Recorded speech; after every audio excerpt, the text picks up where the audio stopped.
Love to ট্রাভেলের নতুন ভিডিওতে আপনাদেরকে স্বাগত। এখন মেঘালয় সিরিজ চলছে। এর আগে দুটি ভিডিও আপলোড হয়েছে। আমরা কিভাবে কলকাতা থেকে গুয়াহাটি পৌঁছই আর গুয়াহাটি থেকে শিলংয়ের যাত্রা এবং শিলংয়ের ওয়ার্স লেক ভ্রমণ, এই দুটি ভিডিও যারা দেখেননি তারা দেখতে পারেন, ডেসক্রিপশন বক্সে লিংক দিয়ে দিলাম। আর আজকের ভিডিওতে থাকবে সোরা চেরাপুঞ্জি বাস ট্যুর। একটু পরে বিস্তারিত বলছি। এখানে ব্রেকফাস্ট করতে পারেন পুলিশ বাজার মোড়ে। সকালবেলায় এখানে পুরি থেকে শুরু করে ধোসা, ইডলি, চা, কফি, সেল রুটি সব ধরনের খাবার পেয়ে যাবেন। এখানে ব্রেকফাস্ট করে আমি চলেছি ওয়ার্স লেকের পাশ দিয়ে গন্তব্য ট্যুরিস্ট ইনফরমেশন সেন্টার, যেখান থেকে ওয়ান ডে ট্যুর বুক করা আছে। পুলিশ বাজার থেকে ট্যুরিস্ট ইনফরমেশন সেন্টার 10 মিনিট পায়ে হেঁটে। আজকে সেকেন্ড ডে। আজকে এখানে চলে এসেছি মেঘালয় ট্যুরিস্ট ডেভেলপমেন্ট কর্পোরেশন থেকে। এখান থেকে বাস ছাড়া হয়, বাস ট্যুর করা হয় এখান থেকে। সেই বাস ট্যুর আমার বুকিং আছে সোরা চেরাপুঞ্জির জন্য। সেই বাস ছাড়বে 8টার সময় এবং রিপোর্টিং টাইম বলেছিল 7:30টার সময়। তো আমি ঠিক টাইমেই চলে এসেছি। কাউন্টার এখন পর্যন্ত কেউ আসেনি। এবার দেখি কাউন্টারে কে আসছে, তাদের সঙ্গে কথা বলি। বাস ট্যুর আইটেনারি কী আছে না আছে এই সব কিছু জানতে হলে আমার সঙ্গে থাকুন। আজকে পুরো দিন সোরা চেরাপুঞ্জি ট্যুর করব আমরা এই বাসে, এবং সেটা খুবই সাশ্রয়। মাত্র 600 টাকা নিয়েছে আমাদের কাছ থেকে। 600 টাকায় কি ঘোরাটা ঠিকঠাক হচ্ছে না আপনি ট্যাক্সি নিয়ে ঘুরলে বা রিজার্ভ করে ঘুরলে ওটা বেশি সুবিধাজনক হবে? ট্যাক্সি নিয়ে ঘুরলে বা রিজার্ভ করে ঘুরলে হয়তো একটু বেশি সময় দিয়ে আপনি দেখতে পারবেন, কিন্তু এখানে একটা টাইমিং আছে, সেই টাইমিংয়ের মধ্যে আপনাকে কভার করতে হবে। তারও বা কী প্রবলেম আছে বা তারও কি সমস্যার মধ্যে পড়ছে কি না, ট্যাক্সিতে ঘুরলে হয়তো সেসব সমস্যার মধ্যে পড়বেন না। তো সব কিছুই আপনারা জানতে পারবেন এখান থেকে। আপনারা যদি এই ভিডিওটি লাস্ট অবধি দেখেন তাহলে আপনারা ডিসাইড করতে পারবেন যে আপনারা বাস নিয়ে ঘুরবেন এখান থেকে না আপনারা নিজেদের মতো করে ট্যাক্সি নিয়ে ঘুরবেন। তাই সঙ্গে থাকুন। এখন কনফার্ম হলো এই বাসটাই আমাদের সোরা চেরাপুঞ্জির জন্য যাচ্ছে। বাস নাম্বার হচ্ছে 6437। আজকে পুরো দিন আমরা এই বাসেই ট্রাভেল করব। এখন সকাল 8:20 আমাদের বাস ছাড়লো।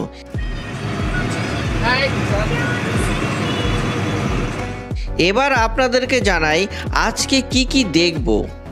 মাউডং ডাম্পেক ভ্যালি ভিউ পয়েন্ট, তারপরে ওয়াকাবা ওয়াটারফলস, নওকালিকাই ওয়াটারফলস, তারপর দেখব রামকৃষ্ণ মিশন ও আশ্রম সোরা, 7 সিস্টার ওয়াটারফলস, মোট পালং পার্ক, বাংলাদেশ ভিউ পয়েন্ট। এরপর আমরা দেখব মাউসমাই কেভ। এরপর আমরা যাব ইকো পার্ক। ইকো পার্ক হচ্ছে আমাদের সর্বশ্রেষ্ঠ পয়েন্ট। এই 8টি পয়েন্ট আমরা আজকে দেখব।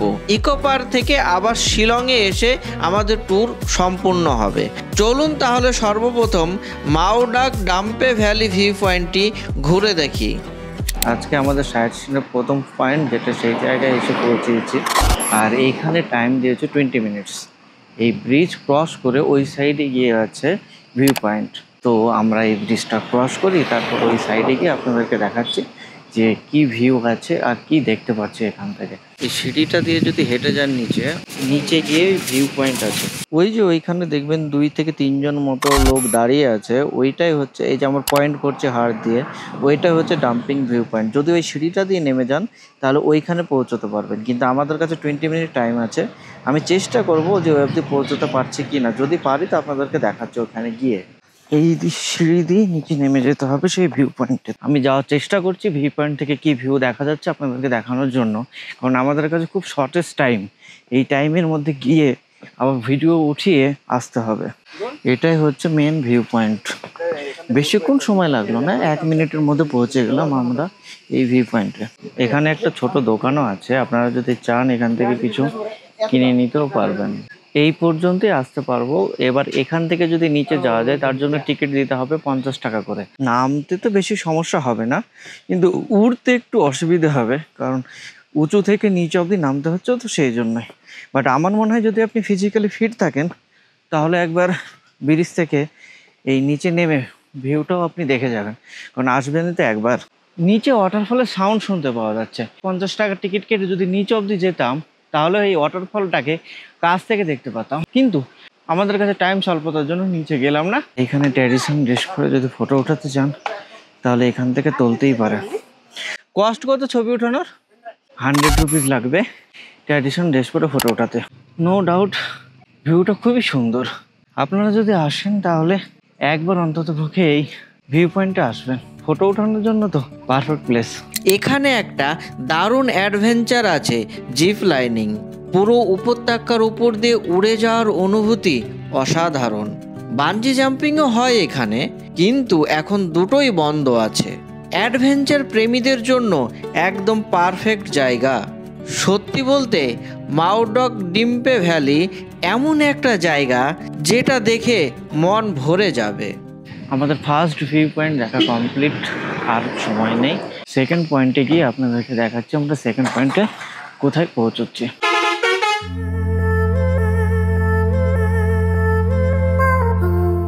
আমাদের ডেস্টিনেশনের সেকেন্ড ভিউ পয়েন্টে এসেছি, সেটা হচ্ছে একটা ওয়াটারফল, ওয়াকাবা ওয়াটারফল।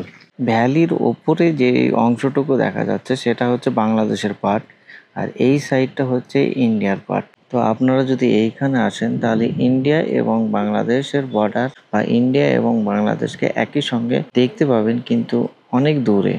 আর ওয়াটারফল অনেকটাই কম, কারণ এখন তো সিজন নয়, কারণ বর্ষার টাইমে আসলে হয়তো এই ওয়াটারফল থেকে অনেক বেশি জল পড়তো, কিন্তু এখন খুব বেশি জল পড়ছে না।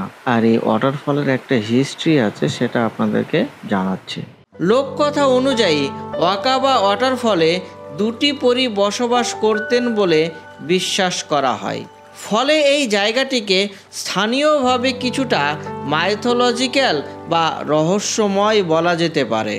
এই জলপ্রপাত ওই পাহাড় থেকে প্রায় 170 থেকে 190 মিটার নিচে গিরিখাদে পড়ছে।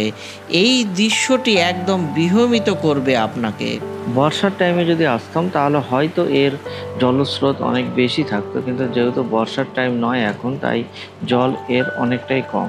ওয়াকাবা ওয়াটারফল হলো উত্তর পূর্ব ভারতের রাজ্য মেঘালয়ের একটি জনপ্রিয় জলপ্রপাত। এই হচ্ছে টিকিট কাউন্টার, আর এখানে কিন্তু টিকিট কাটতে হয় 20 রুপিস পার পারসন।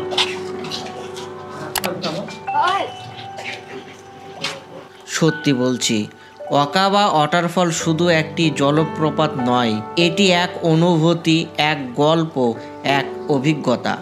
যদি আপনি কল্পনা, পাহাড়, পানি, গিরিখাদ আর রহস্যময় লোককাহিনী এই সব কিছু একসঙ্গে চান, তাহলে ওয়াকাবা ওয়াটারফল হবে আপনার জন্য একদম পারফেক্ট প্লেস।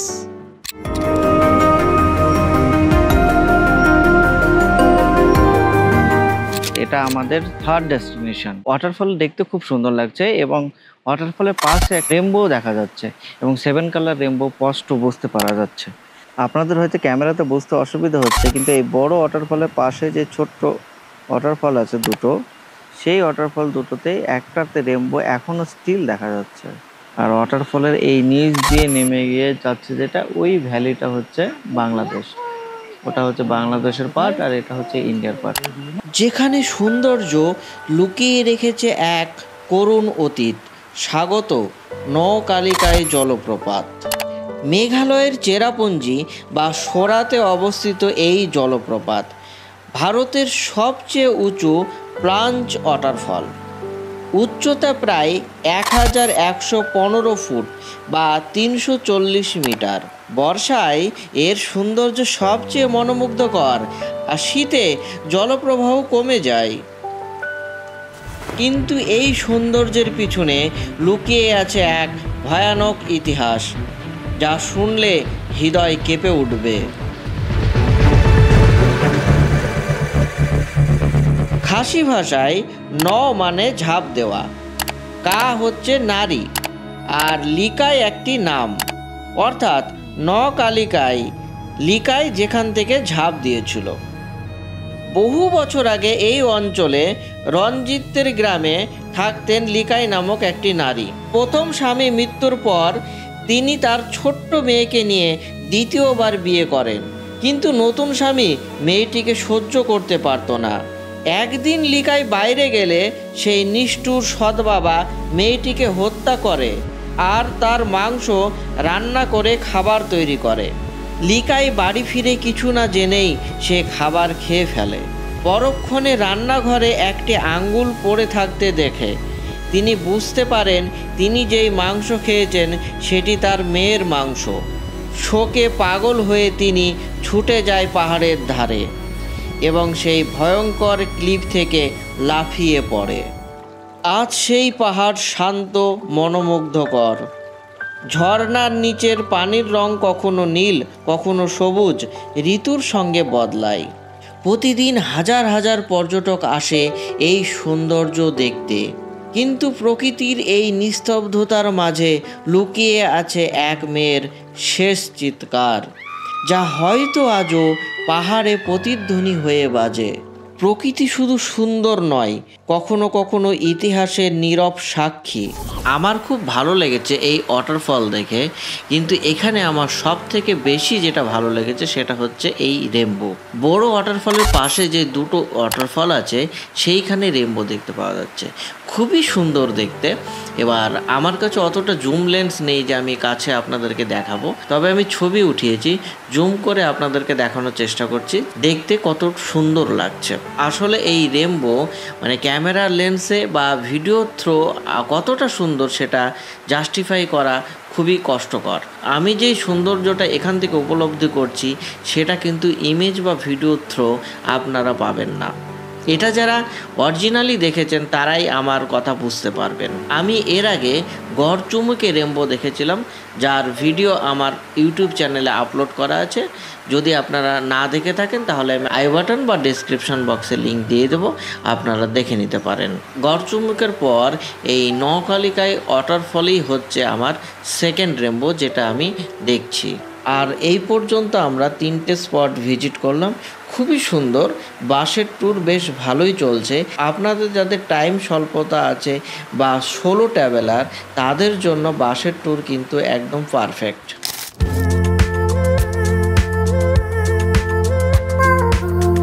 এখানে যে মিউজিয়াম আছে সেখানে ফটোগ্রাফি নট অ্যালাউ। মিউজিয়ামে যেটা দেখতে পাবেন ওদের 7 সিস্টার অরুণাচল প্রদেশ থেকে শুরু করে যতগুলো মেঘালয় আছে তাদের ছোট্ট ছোট্ট কালচার যা আছে সেগুলোরই রেপ্লিকা করে রাখা হয়েছে ওখানে। এই হচ্ছে মর্নিং, আফটারনুন আর ইভিনিংয়ের টাইমিং মন্দিরের, আপনারা দেখে নিতে পারবেন। স্টুডেন্টসরা এখনও পড়াশোনা করছে সেগুলো বুঝতেই পারা যাচ্ছে, ভেতরে স্টুডেন্টসের অনেক আওয়াজ পাওয়া যাচ্ছে। তাদের জামা কাপড়ও কেচে রাখা হয়েছে এখানে, সেগুলোও দেখতে পাওয়া যাচ্ছে। মিশনের লাস্ট এই দিকে এসে ভিউজটা খুবই ভালো, মানে এখান থেকে আপনারা যে ভিউটা পাবেন সেটা দেখতে খুবই অসাধারণ লাগছে। মানে পুরো ভ্যালির ভিউজ পাওয়া যাচ্ছে, ছোট্ট ছোট্ট ঘর, সেগুলো আপনারা এখান থেকে দেখতে পাবেন। আর আজকে যেহেতু ওয়েদার ক্লিয়ার আছে, ভিজিবিলিটি ভালো আছে, পুরো দেখতে পাওয়া যাচ্ছে এখান থেকে। ছোট্ট ছোট্ট লেক করা আছে আর ওইদিকে পুরো ভ্যালি আপনারা দেখতে পাচ্ছেন।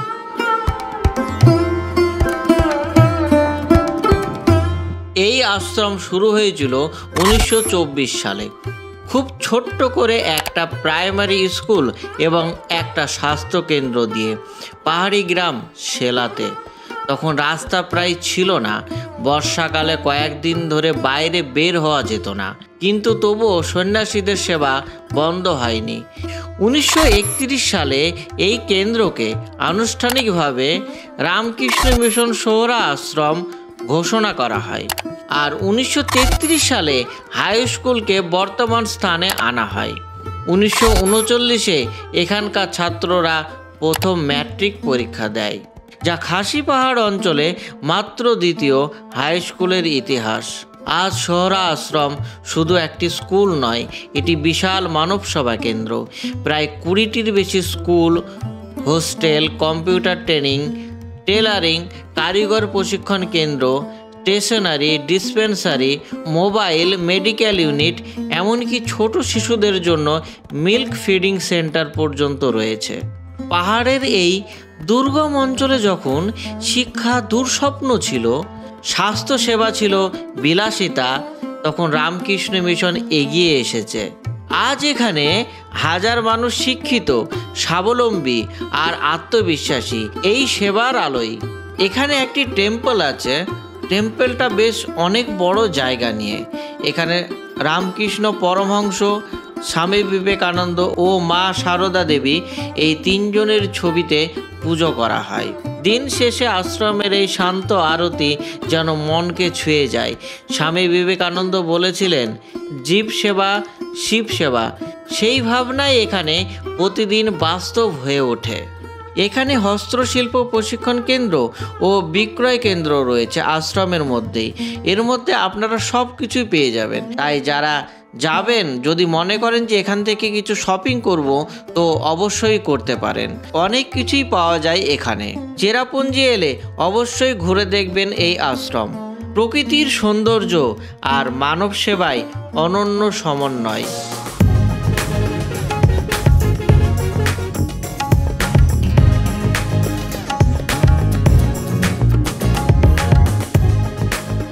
অসাধারণ প্রাকৃতিক বিস্ময় সেভেন সিস্টার ওয়াটারফল বা নহসিংথিয়াং ফল।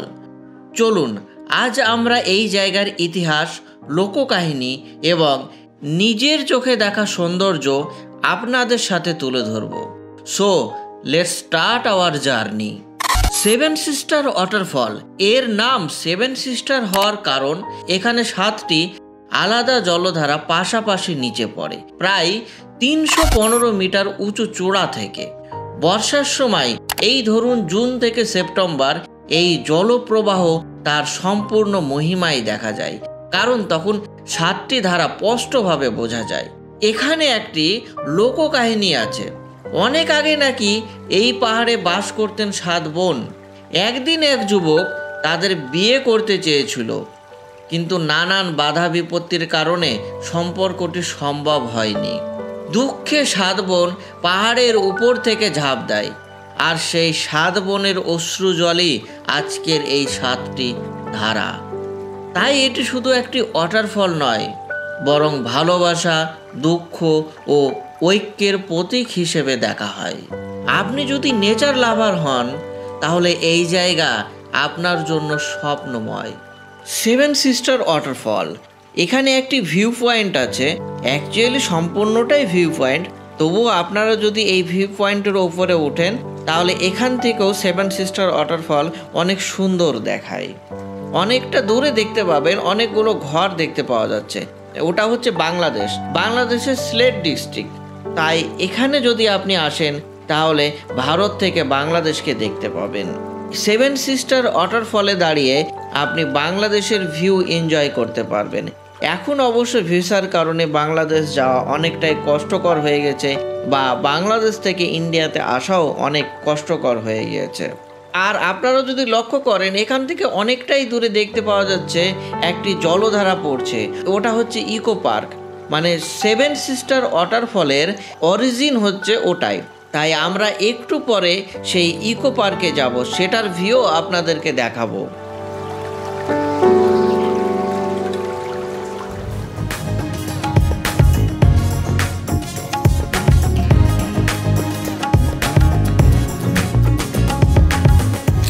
মোটপালং পার্ক, যাকে অনেকেই বাংলাদেশ ভিউ পয়েন্ট বলেও জানে।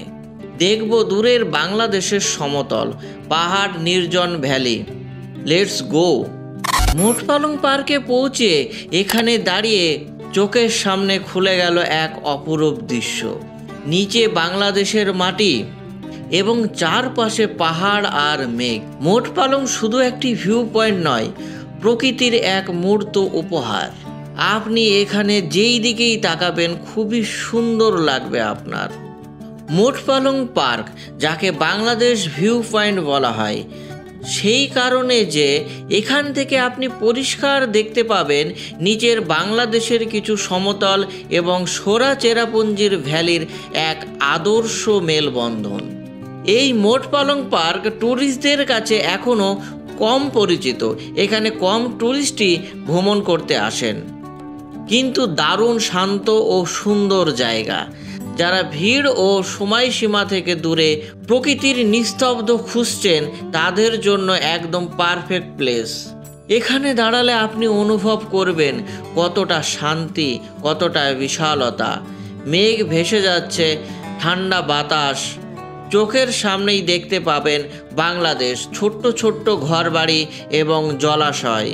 অ্যাকচুয়ালি বাংলাদেশ তো নদীমাতৃক দেশ, আমরা তো অ্যাকচুয়ালি দুপুরের দিকে গিয়েছিলাম, তবে আমার মনে হয় যদি সূর্যাস্তের টাইম বা সূর্য উদয়ের টাইম যদি ভ্রমণ করেন তাহলে সব থেকে ভালো ভিউ এনজয় করতে পারবেন আপনারা। তাই যারা পার্সোনাল ট্রাভেল করছেন বা নিজের গাড়ি নিয়ে যাচ্ছেন তারা চেষ্টা করবেন হয় সূর্য উদয়ের টাইমে পৌঁছন, নাহলে সূর্য অস্তের টাইমে পৌঁছন।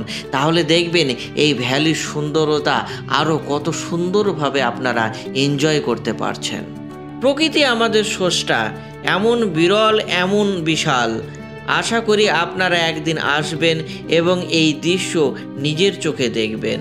বিস্তীর্ণ ভ্যালি, সবুজে ঘেরা, নিচে বাংলাদেশ এবং উপরে আছি আমরা।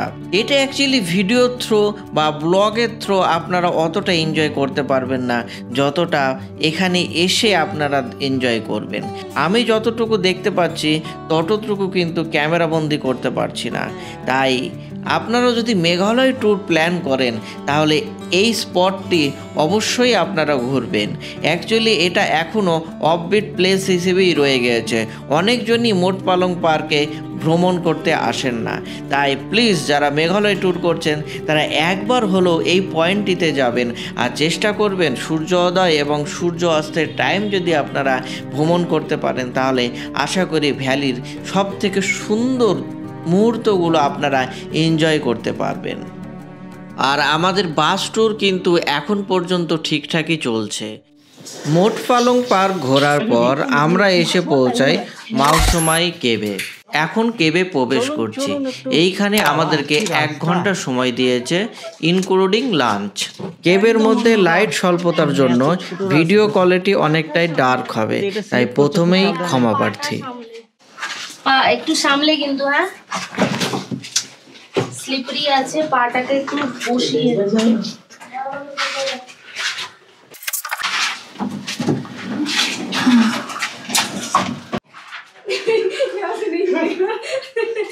ऐसे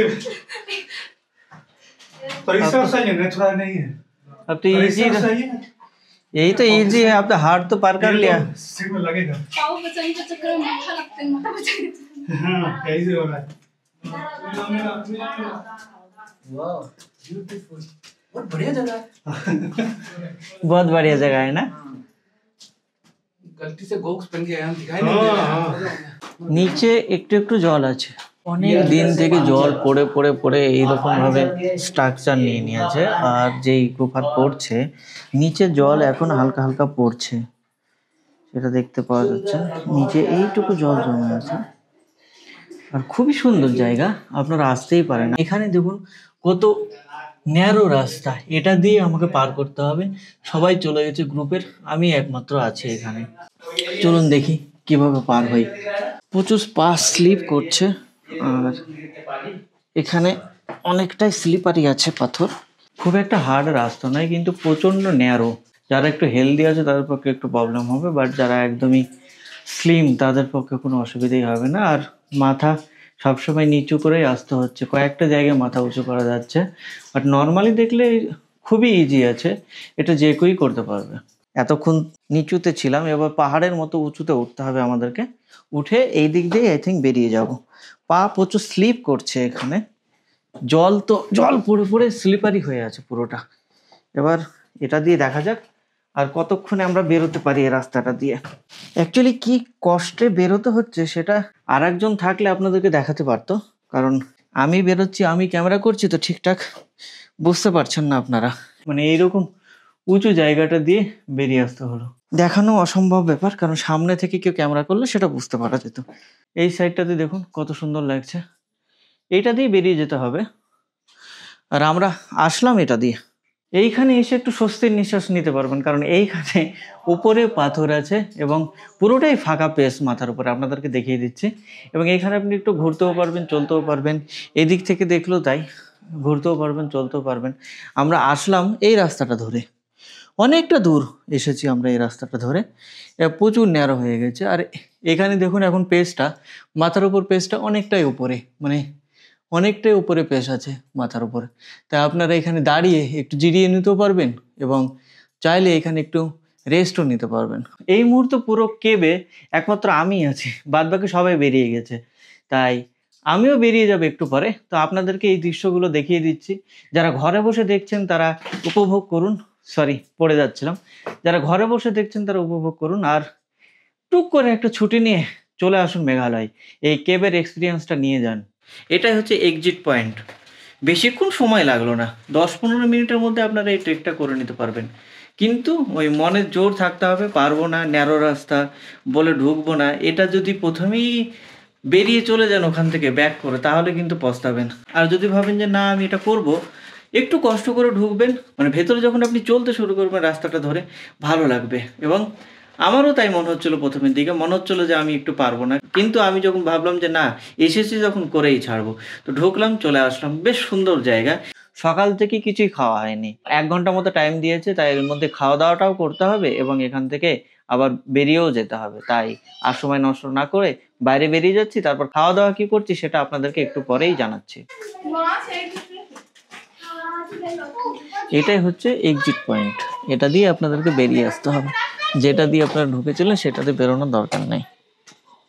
বাইরে থেকে আপনাদেরকে একটু দেখিয়ে দিচ্ছি, এটা হচ্ছে এক্সিট পয়েন্ট। অন্ধকার লাগছে কিন্তু হ্যাঁ লাইট আছে, এইটা দিয়ে আপনারা বেরিয়ে আসতে পারবেন যখন এইটা দিয়ে ঢুকবেন। আর এখানে খাসি ট্র্যাডিশনাল ড্রেস সেজে যদি আপনারা ছবি তুলতে চান তাহলে এখানে করা যাবে, 100 টাকা করে নেওয়া হয় এখানে। এই রাস্তাটা দিয়ে এন্ট্রি করবেন আপনারা, আর এই দিক দিয়ে গিয়ে এক্সিট আবার এই রাস্তাটা দিয়ে, মানে আপনারা একটুই জাস্ট এই দিক দিয়ে ঢুকবেন আর এই দিক দিয়েই বেরোবেন, কিন্তু ভেতরে অনেকটাই কেভ ঘুরে আপনারা এই সাইডটা দিয়ে বেরিয়ে আসবেন। আর এটা হচ্ছে টিকিট কাউন্টার।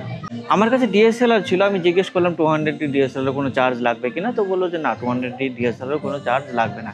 কিন্তু আপনারা যদি শুটিং করতে চান, ফিল্মের শুটিংয়ের জন্য, তাহলে 1000 টাকা করে, আর অ্যাডাল্টের জন্য 30 টাকা করে, আর চাইল্ড বিলো 10 বছরের নিচে যারা আছে তাদের 10 টাকা করে। আর এখানে কিন্তু অনলাইন পেমেন্ট হয় না, ক্যাশে পেমেন্ট করতে হবে। ভিজিটার টাইম হচ্ছে 9:30 থেকে 6:30। নিচে লেখা আছে খুবলাই সিগুন, মানে থ্যাংক ইউ। সকাল থেকে কিছু খাওয়া হয়নি, তাই এখন লাঞ্চ করছি। লাঞ্চে অর্ডার দিয়েছি ভেজ রাইস, তো ভেজ রাইসের মধ্যে দিয়েছি প্লেন রাইস, আর একটা পাঁপড় আছে, ডাল আছে, আর একটা সবজি আছে। এই হচ্ছে মেনু কার্ড, কী পাওয়া যাবে না পাওয়া যাবে পুরো ডিটেলস এখানে আছে, আপনারা চাইলে এখান থেকে দেখে নিতে পারেন কী কী আছে না আছে। আমি খেয়েছিলাম এখান থেকে। ভেজ থালি হচ্ছে 120 টাকা, চিকেন থালি হচ্ছে 180 টাকা, আমি এগ থালি খেয়েছিলাম 140 টাকা, সঙ্গে ওর সঙ্গে 20 টাকার একটা বোঝে। আমার টোটাল বিল হয়েছে 160, মানে 160 টাকা।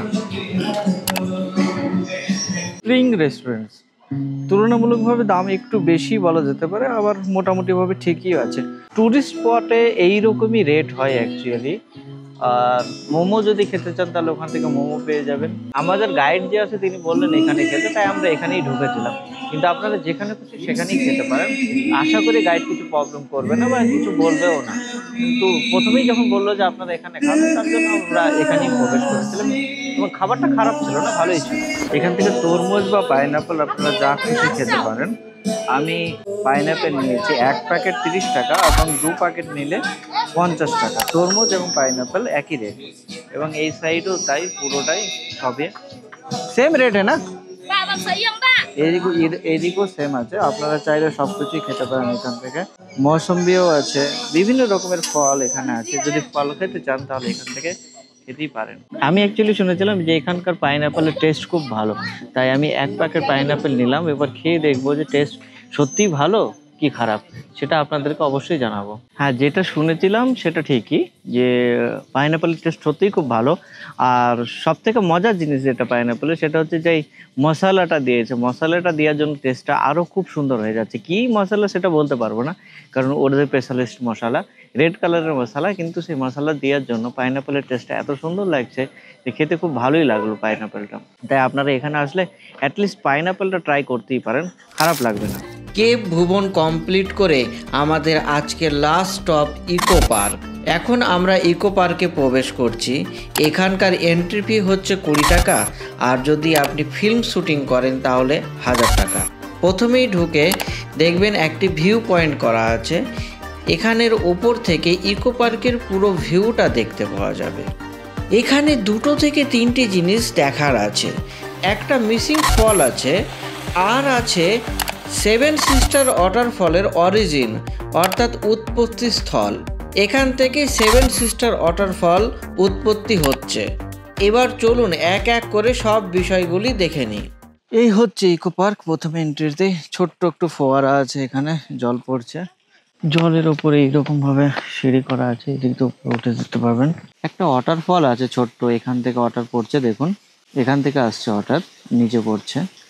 আর এই বিস্তীর্ণ ভ্যালিটা খুবই সুন্দর, মানে আমরা এর আগে যে জায়গা থেকে আসলাম বাংলাদেশ বর্ডার, সেম সেই রকমই, ওই দিকটা বাংলাদেশ, আর এখান থেকে খুবই সুন্দর লাগছে এই ভ্যালিটা দেখতে। আর নিচে দেখতে পাওয়া যাচ্ছে ছোট্ট ছোট্ট ঘর বাড়ি আছে অনেকগুলো। অ্যাকচুয়ালি এই জলটা, এই দিক থেকে যে জলটা আসছে সেটা এই দিক দিয়ে প্রবেশ করে এই দিক দিয়ে ঢুকে এটার ভেতর দিয়ে এই নিচে নেমে যাচ্ছে। আর এই হচ্ছে বিস্তীর্ণ ভ্যালির ভিউ। অসাধারণ অসাধারণ, খুবই সুন্দর লাগছে। আর এইদিকে বেরিয়ে যেতে পারেন, এইদিকে পুরোটাই ঘুরতে পারেন, এত বড় একটা পার্ক। এখানে সব থেকে বেশি আমি যদি বলি হাইলাইট, তাহলে হচ্ছে আপনি এইখানে দাঁড়িয়ে এই ভিউটা এনজয় করা। দূরে দেখতে পাচ্ছেন বাংলাদেশের বর্ডার, সিলেট ডিস্ট্রিক্ট, আর এখান থেকে এই ভ্যালিটা খুবই সুন্দর লাগছে দেখতে। আমাদের সঙ্গে যারা আছেন বা গ্রুপের অন্যান্য লোকজন জুতো খুলে তারা এই জলে যাচ্ছেন মজা করবার জন্য, আপনারাও চাইলে যেতে পারেন, বাট আমি যাচ্ছি না। এখানে দেখুন একটি মিসিং ওয়াটারফল আছে। এটাকে মিসিং বলছে এই কারণেই যে কোথা থেকে ওয়াটার আসছে সেটা বুঝতে পারা যাচ্ছে না, এবং কোথায় চলে যাচ্ছে সেটাও বুঝতে পারা যাচ্ছে না। এইটা দিয়ে জল ঢুকে এইটা দিয়ে জল বেরোচ্ছে।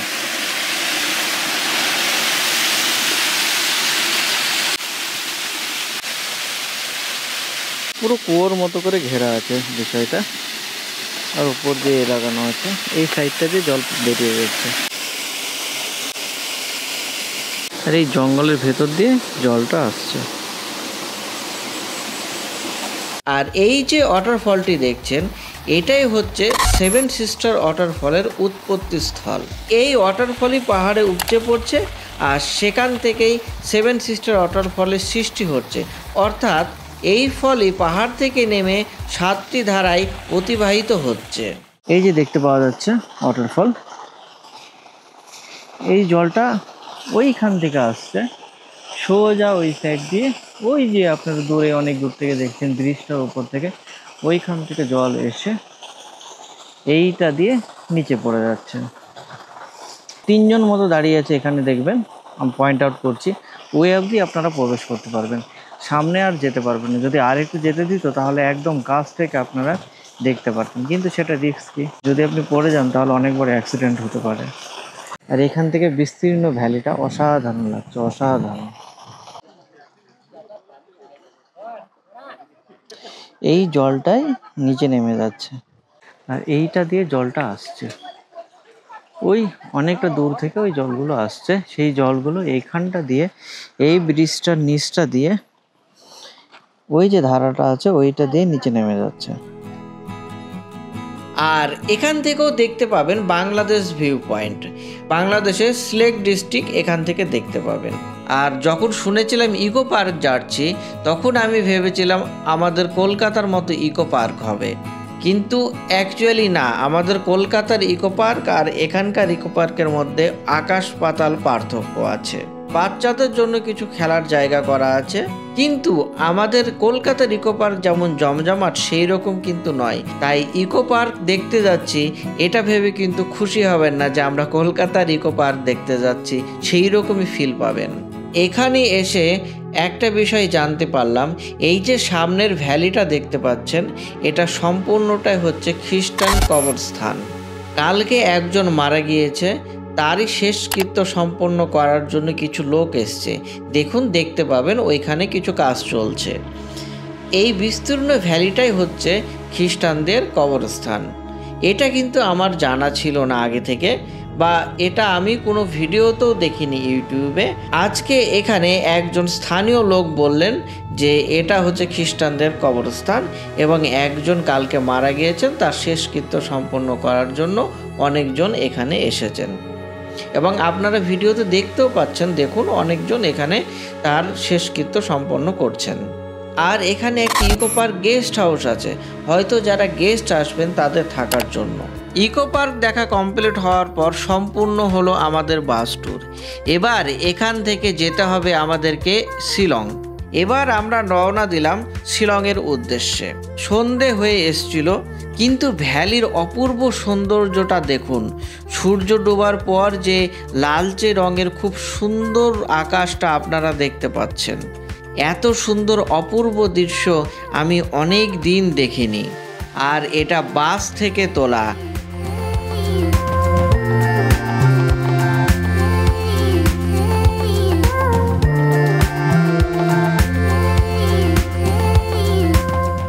আর ঠিক 8টার দিকে আমাদেরকে পুলিশ বাজারে ছেড়ে দেয়।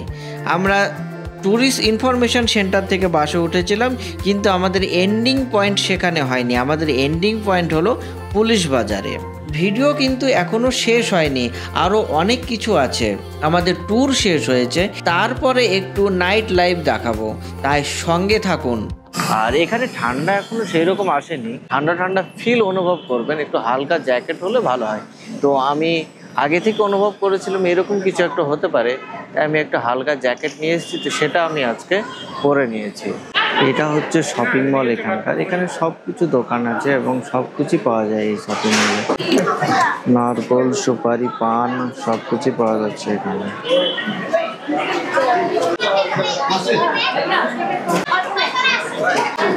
আর এখানে যে শুধু ট্যুরিস্টরাই মার্কেটিং করছে তা নয়, ট্যুরিস্টদের থেকেও স্থানীয় যারা আছে তারাই বেশি এখানে মার্কেটিং করছে। আর এখানে সবজি মার্কেট বসেছে। সবজি মার্কেটে আপনি যেমন আমাদের দিকে সবজি থাকে সেই রকমই। এখানে একটা ফুলকপি আছে যেটা দেখছেন, সেটা হচ্ছে পার কেজি 80 টাকা।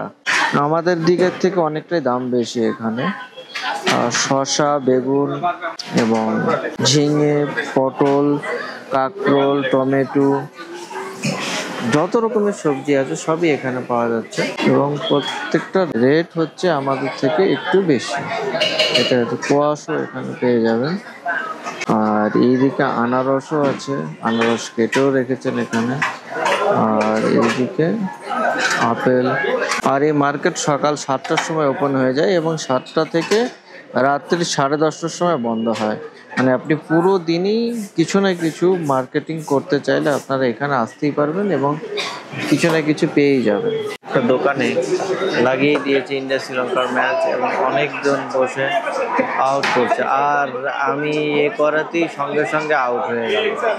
অভিষেক শর্মা আউট। এখান থেকে সমস্ত জায়গার ট্যাক্সি পেয়ে যাবেন আপনারা যাওয়ার জন্য। আপনারা যদি এখান থেকে রিজার্ভ করেন সেই ট্যাক্সিও পেয়ে যাবেন, আবার যদি শেয়ারে যেতে চান সেই ধরনের ট্যাক্সিও আপনি পেয়ে যাবেন। সেটা হচ্ছে পুলিশ বাজার মোড়েই হচ্ছে এই ট্যাক্সি, যেখানে আই লাভ শিলং লেখা আছে তার পাশেই হচ্ছে ট্যাক্সি আছে। তো আপনারাও যদি চান এখান থেকে ট্যাক্সি বুক করেও ঘুরতে পারেন। আর যদি গুয়াহাটি যাওয়ার জন্য ট্যাক্সি বুঝতেন তবুও এখান থেকে ট্যাক্সি পাওয়া যাবে। আমি এখন জিজ্ঞেস করলাম গুয়াহাটি যাওয়ার ভাড়া কত, তো বললো 500 টাকা। আমি এসেছিলাম 450 টাকা, 4 জন বসে। আমি সামনে বসে এসেছিলাম, পেছনে 3 জন ছিল। দরদাম করলে হয়তো একটু কম হতে পারে। যেদিনকে আমি যাবো সেদিনকে কত টাকা পড়ছে সেটা আমি আপনাদেরকে তখনই জানাবো। আর এখানকার ট্যাক্সির কালার কিন্তু হচ্ছে ইয়েলো অ্যান্ড ব্ল্যাক। আর আমাদের ওয়েস্ট বেঙ্গলের হচ্ছে পুরোটাই ইয়েলো, ব্ল্যাক বর্ডার। আর যারা সিঙ্গেল সোলো ট্রাভেলার, যেমন আমি সোলো ট্রাভেলার, তারা যদি ট্যাক্সি না চান, র্যাপিডোতে ঘুরতে চান, তাহলে তারও ব্যবস্থা আছে এখানে। র্যাপিডোতে ঘোরাটা আমার মনে হয় একটু কনভিনিয়েন্স হবে যদি সোলো ট্রাভেলার হন তাহলে। মা কালী হোটেলে ডিনার করতে এসেছি। এখানে আমি এসে ভেজ থালি অর্ডার করেছি। ভেজ থালি 70 টাকা, ওয়াটার বোতলে 10 টাকা। এবার খেয়ে দিয়ে বলছি এর কোয়ালিটিটা কেমন। ডিনার করার জন্য এসেছিলাম এই রাস্তাতে নেমে। এখানে পরপর 2টো হোটেল আছে, দোস্তি হোটেল আর মা কালী হোটেল। আমি অ্যাকচুয়ালি 2টো হোটেলই দেখলাম এবং এই 2টো হোটেলেই খাওয়া যাবে, তাই রেটগুলো অনেকটা সস্তাই আছে। তাই আপনারা যদি রাত্রিবেলায় ডিনার করার জন্য পুরো হোটেল খুঁজছেন তাহলে এই রাস্তাটা তার নেমে 2টো হোটেল পরপর পেয়ে যাবেন। আপনাদের যেটাতে খুশি সেটাতে খেতেই পারেন। আমি অ্যাকচুয়ালি মা কালী হোটেলে খেয়েছি 70 টাকায় ভেজ থালি এবং তার সঙ্গে 10 টাকা হচ্ছে জলের রেট। টোটাল 80 টাকায় ভেজ থালি। তার মধ্যে ছিল রাইস, ডাল এবং সয়াবিনের সবজি, আর একটা ছিল কোয়াশের সবজি। খাবার যে খুব একটা ভালো তাও নয় এবং খুব একটা খারাপ তাও নয়, মোটামুটি টেস্টি বলা যেতে পারে, বাট অ্যাভারেজ। বেশি নয়, এখন 9:20 বাজছে, কিন্তু পুলিশ রোড পুরোপুরি ফাঁকা হয়ে যাচ্ছে আস্তে আস্তে 9:20-তেই। 9টার সময় বা 7টার সময় যে গ্যাঞ্জাম ভিড়টা দেখতেন এখন একদমই দেখবেন না, এখন পুরো রোডটাই ফাঁকা হয়ে যাচ্ছে এবং সমস্ত দোকানপাটও বন্ধ হয়ে যাচ্ছে। কালকে লোকাল সাইট সিন বুক করার আছে, এবার দেখা যাক লোকাল সাইট সিনের কী আপডেট হয়, কারণ ওটা বাসে হবে না সুমোতে হবে এখন অবধি কনফার্ম নয়। ওটা হয়তো কালকে সকালে গিয়েই আমি জানতে পারবো সেটা বাসে না সুমোতে। যদি বাসে হয় তাহলে ভালো, সুমোতে হলে একটু প্রবলেম আছে, কারণ 10 জন সুমোতে খুব চাপাচাপি হয়ে যাবে, 9 জন সুমোতে হলে ঠিক ছিল। আজকের মতো গুড নাইট, কালকে আবার দেখা হচ্ছে, নতুন দিন নতুন সফর এবং নতুন ভিডিও নিয়ে কালকে হাজির হব। আজকের মতো বাই বাই, টাটা।